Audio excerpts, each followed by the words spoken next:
Item ಯಾವುದೇ ಇರಲಿ try ಮಾಡಿ ಆಚಿ ಚಿಕನ್ ಮಸಾಲಾ. ನಮಗೆ ಹೆಬ್ಬೂರು ಪೊಲೀಸ್ ಸ್ಟೇಷನ್ ಲಿಮಿಟ್ಸಲ್ಲಿ ನಾಗಮ್ಮನ್ ಅವರು 28ನೇ ತಾರೀಕಿನ ಒಂದು ಕಂಪ್ಲೇಂಟ್ ಕೊಡ್ತಾರೆ. ಫೆಬ್ರವರಿ 28ಕ್ಕೆ ದಟ್ ಅವರು ತಮ್ಮ ಪರಮೇಶನ್ ಅವರು ಅನುಮಾನಾಸ್ಪದವಾಗಿ ಮೃತಪಟ್ಟಿರ್ತಾರೆ.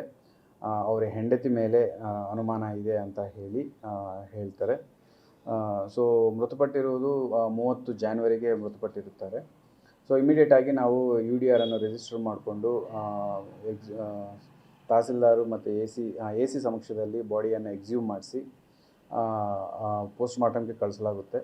ಸೊ ಪೋಸ್ಟ್ ಮಾರ್ಟಮ್ಗೆ ಕಳಿಸಲಾಗಿ ಈ ಅನುಮಾನ ಯಾರ್ಯಾರ ಮೇಲೆ ಇತ್ತು, ಹೆಂಡತಿ ಮತ್ತು ಅವರ ಹೆಂಡತಿ ಅಕಂಪ್ಲೀಸ್ ಚಂದ್ರಪ್ಪ ಅವರೆಲ್ಲನೂ ಪ್ರಶ್ನೆ ಮಾಡುವಾಗ ನಮಗೆ ತಿಳಿದು ಬಂದಿರುವುದೇನೆಂದರೆ, ಸೊ 30 ಜಾನ್ವರಿಗೆ ಚಂದ್ರಪ್ಪ ಮತ್ತು ಇನ್ನೊಬ್ಬ ಅಜ್ಞಾತ ವ್ಯಕ್ತಿ ಮತ್ತು ಆಶಾ ಈ 3 ಜನ ಪರಮೇಶನ್ನು ಸ್ಮಾದರಿಂಗ್ ಮಾಡಿ ಸಾಯಿಸಿರುವುದು ಕಂಡು ಬರ್ತಾ ಇದೆ.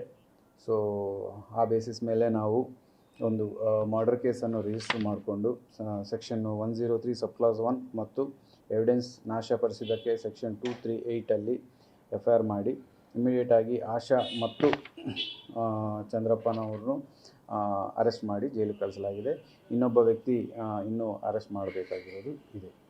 ಇದರಲ್ಲಿ ನಮಗೆ ಈ ಕಂಪ್ಲೇನೆಂಟ್ ನಾಗಮ್ಮನವರಿಗೆ ಅವರ ಅಕ್ಕ ಮೃತಪಟ್ಟಿರುವವರ ಪರಮೇಶ್ ಅವರ ಅಕ್ಕ ನಾಗಮ್ಮ ಅವರಿಗೆ ಡೌಟ್ ಬಂದಿರುತ್ತೆ ದಟ್ 30 ಜಾನ್ವರಿಗೆ ಪರಮೇಶ್ ಅವರು ಡೆತ್ ಆದ ತಕ್ಷಣ ವಿತಿನ್ 18 ಡೇಸ್ ಒಳಗಡೆ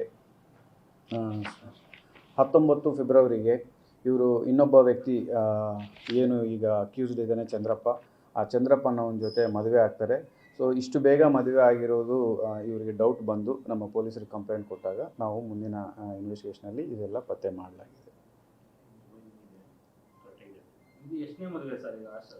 ಸೊ ಈ ಚಂದ್ರಪ್ಪ ಅನ್ನೋರಿಗೆ ಇದು ಈಗಾಗಲೇ ಒಂದು ಕ್ರಿಮಿನಲ್ ಹಿಸ್ಟ್ರಿ ಇದೆ. 2017ರಲ್ಲಿ ಕುಣಿಗಲಲ್ಲಿ ಅವರು ಹೆಂಡತಿಯನ್ನು ಹ್ಯಾಂಗಿಂಗ್ ಮಾಡ್ಕೊಂಡು ಡೆತ್ ಆಗಿರ್ತಾರೆ. ಅದರಲ್ಲಿ ಡೌರಿ ಡೆತ್ ಕೇಸ್ ಮಾಡಿರ್ತಾರೆ.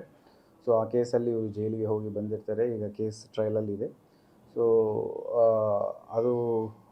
ಅದನ್ನು ನಾವು ಕನ್ಸಿಡರ್ ಮಾಡಿ ಮುಂದಿನ ದಿನಗಳಲ್ಲಿ ಇನ್ವೆಸ್ಟಿಗೇಷನಲ್ಲಿ ಏನಾಗಿದೆ ಅನ್ನೋದು ಪತ್ತೆ ಮಾಡ್ತೀವಿ. ಆಶಾಗೆ ಈ ಮೃತ ಪರಮೇಶ್ ಅನ್ನೋರು ಬ್ಯಾಂಗ್ಳೂರಲ್ಲಿ ಪರಿಚಯ ಆಗಿರ್ತಾರೆ. ಬ್ಯಾಂಗ್ಳೂರಲ್ಲಿ ಡ್ರೈವಿಂಗ್ ಕೆಲಸ ಮಾಡ್ಕೊಂಡಿರುವಾಗ ಪರಿಚಯ ಆಗಿ ಮದುವೆ ಆಗಿರ್ತಾರೆ. ಇಬ್ರಿಗೂ ಇದು 2ನೇ ಮದುವೆ ಆಗಿರುತ್ತೆ. ಸೊ ಅದಾದ ಮೇಲೆ ಅವರು ಹೆಬ್ಬೂರಲ್ಲಿ ಬಂದು ವಾಸ ಇದ್ದಾಗ ಈ ಘಟನೆ ನಡೆದಿರುವುದು ಕಂಡುಬರುತ್ತೆ.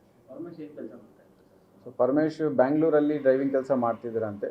ಮತ್ತು ಅದಾದಮೇಲೆ ಇಲ್ಲಿಗೆ ಬಂದು ಮೋಟರ್ ಬೈಂಡಿಂಗ್ ಕೆಲಸ ಮಾಡ್ತಾ ಇರೋದು ಕಂಡುಬರ್ತಾ ಇದೆ. ಸೊ ಈ ಚಂದ್ರಪ್ಪನವರು ಅಡುಗೆ ಮಾಡ್ತಾ ಇರುವಂಥ ಕೆಲಸ ಮಾಡ್ತಾರೆ. ಈ ಆಶಾ ಅನ್ನೋರು ಈ ಮದುವೆಗಳಲ್ಲಿ ಈ ಸರ್ವಿಂಗು ಮತ್ತು ರಿಸೆಪ್ಷನ್ ಕೌಂಟ್ರಲ್ಲಿ ಇರುವ ಲೇಬರ್ ಕಾಂಟ್ರಾಕ್ಟ್ ತೊಗೊಂಡು ಹೋಗೋ ಕೆಲಸ ಮಾಡ್ತಾ ಇರ್ತಾರೆ. ಹಾಗೆ ಅವರು ಪೊಲೀಸ್ ಸ್ಟೇಷನ್ ಈ ಮದುವೆಗಳಲ್ಲಿ ಪರಿಚಯ ಆಗಿ ಒಬ್ರಿಗೊಬ್ರು ಅವರಿಗೆ ಸಂಬಂಧ ಡೆವಲಪ್ ಆಗಿರುತ್ತೆ. ಸೊ ಇವರು ಮತ್ತೆ ವಾಪಸ್ ಇಬ್ಬರು ಮದುವೆ ಆಗಬೇಕು ಅಂತ ಯೋಚನೆ ಮಾಡಿ ಈಗ ಮಧ್ಯ ಇವರು ಗಂಡ ಪರಮೇಶ್ ಅಡ್ಡು ಬರ್ತಾ ಇರೋದೊಂದು ಅಡ್ಡು ತೊಲಗಿಸ್ಕೊಂಡು ಈ ಥರ ಮಾಡಬೇಕಂತ ಪ್ಲ್ಯಾನ್ ಮಾಡಿರ್ತಾರೆ.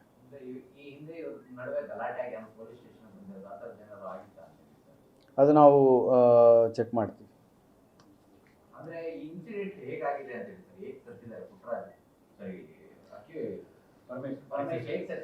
ಸ್ಮಾದರಿಂಗ್ ಮಾಡಿದರೆ, ಸ್ಮಾದರಿಂಗ್ ಮಾಡಿ ಅದು ಶ್ವಾಸ ಆಗದಂಗೆ ನೋಡಿ ಅವ್ರನ್ನು ಮರ್ಡರ್ ಮಾಡಿರೋದು ಕಂಡು ಬರ್ತಾ ಇದೆ. ಸೊ ಈ ಚಂದ್ರಪ್ಪ ಅನ್ನೋರು, ಚಂದ್ರಪ್ಪ ಜೊತೆ ಇನ್ನೊಬ್ಬ ವ್ಯಕ್ತಿ ಅನ್ನೋನ್ ಪರ್ಸನ್ ಒಬ್ಬರು ಬಂದಿದ್ದಾರೆ. ಅವರು ಯಾರು ಅನ್ನೋದು ನಾವು ಪತ್ತೆ ಹಚ್ಚಿ ಆದಷ್ಟು ಬೇಗ ಅರೆಸ್ಟ್ ಮಾಡಲಾಗುತ್ತೆ. ಟೋಟಲ್ 3 ಜನ ಇನ್ವಾಲ್ವ್ ಆಗಿರೋದು ಕಂಡು ಬರ್ತಾ ಇದೆ.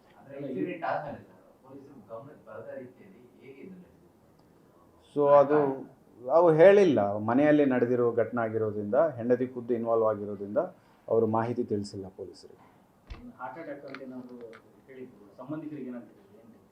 ಸೊ ಸಂಬಂಧಿಕರಿಗೆ ನ್ಯಾಚುರಲ್ ಡೆತ್ ಅಂತ ತೋರಿಸಿದ್ದಾರೆ.